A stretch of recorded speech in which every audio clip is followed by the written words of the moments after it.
A Alma do Zé Pimenta. Oi Mariana, tudo bem? Este relato é do meu tio-avô e eu vou tentar escrever aqui do jeitinho que ele contava, como se fosse ele mesmo contando. Se tiver nomes eu já troquei, pois sei que você prefere que os troque. Muito obrigada. Agora é o relato como se fosse o meu tio contando. Eu cresci ouvindo muitas histórias do interior, mas essa que eu vou contar é verdadeira, pode anotar bem isso. Foi vivida pela minha mãe e pelo meu pai. Há muitos anos, num tempo em que a vida era mais simples, mas um medo dominava o povo. Não é como hoje em dia, de assombrações. Eu lembro-me que do outro lado do rio também, onde a gente morava, tinha uma região chamada de Flutua.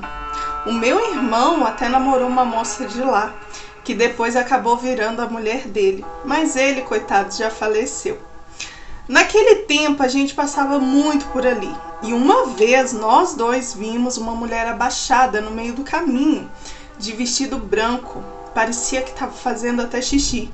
Só que quando a gente chegou mais perto, o cabelo dela se mexeu de um jeito estranho e o chapéu do meu irmão quase caiu da cabeça. A mulher desapareceu num sopro. Aquilo ficou marcado na memória, sem falar no medo que a gente sentiu. Mas o que eu quero mesmo contar aqui é o acontecimento dos meus pais, que aconteceu pouco tempo depois disso aí, com um homem chamado Zé Pimenta. Ele era um compadre ali dos meus pais. E também os meus pais eram padrinhos dele. Ele morava do outro lado do rio, num ranchinho simples, feito por ele e o filho. E da nossa casa dava para ver o ranchinho dele. Ele trabalhava na roça, plantava milho, feijão, essas coisas para sobreviver. O Zé vinha sempre de caminhão de leite da cidade e quase todo dia passava aqui em casa para tomar um café. Ele já na porteira já chegava gritando, benção madrinha. E a minha mãe respondia, Deus que te abençoe, Zé. Vem cá tomar um cafezinho. Coisa típica do interior. Era um costume bonito, que hoje aqui na cidade eu me lembro com muita saudade. Ele tomava o cafezinho dele, comia um pedaço de bolo de fubá, que era especialidade da minha mãe, e seguia para o rancho dele. Mas aí um dia minha mãe notou que ele não saía, de casa e também não tinha fumaça no chaminé do fogão a lenha do rancho dele, que era estranho, pois antigamente na roça a gente não tinha o fogão a gás que temos hoje, era só o fogão de lenha e a gente sabia que as pessoas estavam em casa só de ver a fumaça saindo ali do chaminé. Então passou ali o domingo, passou segunda e nada do Zé aparecer. E aí a minha mãe até comentou, será que o Zé foi embora para a cidade e não comentou nada? Mas ninguém tinha visto ele sair também, e ele viria despedir da gente. Meu pai mandou meu irmão mais velho, Luiz, ir até lá para ver se o Zé estava bem. Quando o Luiz voltou, ele vinha branco que nem leite, assustado. E disse, mãe, o Zé tá morto. Encontraram o pobre homem caído no rancho perto do fogão a lenha, já sem vida. Ninguém sabia de fato o que aconteceu, mas falaram que foi infarto, que parecia que foi infarto. Foi um susto muito grande para todo mundo. Minha mãe arrumou um lençol branco e mandou buscar o corpo.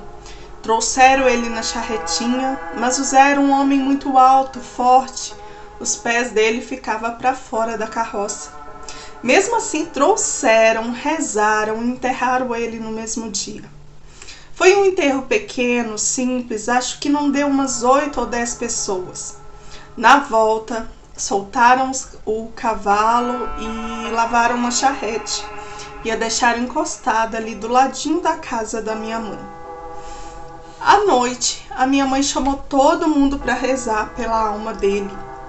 Rezamos ali um Pai Nosso, uma Ave Maria, como se fazia antigamente. Mas quando deu mais ou menos meia-noite, nós estávamos nos preparando para dormir, escutamos uma batida na porta. E depois dessa batida na porta, um gemido triste que vinha lá do fundo do quintal, onde a charretinha estava. Meu pai, que era um homem valente, não tinha medo de nada, perguntou: "Você ouviu, mulher?" E a minha mãe confirmou: "Sim." Mas aí o meu pai falou: "Deve ser o cachorro." A gente tinha 2 cachorros enormes, o Castelo e o Presente. Eram caçadores valentes, mas naquela noite eles estavam quietos, dormindo, como se nada estivesse acontecendo ali. Aí o gemido veio outra vez, seguido das batidas de novo. Uma hora batia na porta da sala, outra hora na porta da cozinha, outra hora o gemido vinha de onde estava essa charrete. Meu pai pegou um pedaço de lenha que estava ali no canto do fogão, abriu a porta, olhou para o terreiro, mas nada, não tinha nada. E foi aí que o barulho veio de novo e ele percebeu que vinha de trás da casa, para o lado da porta da cozinha. Ele pegou o lampião, porque na época a gente não tinha nem luz elétrica e muito menos lanterna. Então ele pegou o lampião e foi olhar. O som era tão próximo que parecia que tinha gente gemendo ali do lado dele. Mas quando ele chegou lá, não tinha nada. Nem bicho, nem vento, nem sombra. Ele voltou para dentro, calado, e olhou para minha mãe e disse: "Vamos rezar." Eles começaram a rezar outra vez, e o gemido e as batidas cessaram, mas não se ouviu mais nada. O mais estranho é que tudo isso aconteceu na mesma noite em que o corpo do Zé foi enterrado, e até hoje ninguém sabe explicar. Alguns dizem que era a alma dele se despedindo, ou vindo ali buscar a bênção da madrinha pela última vez, pois ele gostava muito da minha mãe. Outros acham que era só o vento mesmo nas frestas da casa. Mas o que me intriga, se fosse o vento, explicaria os gemidos, mas e as batidas?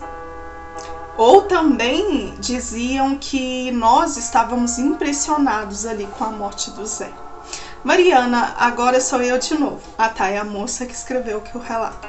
Eu não sei dizer o que foi, só sei que naquele tempo, quando alguém morria, o povo dizia que não podia parar com o defunto, pois o lugar ficava assombrado.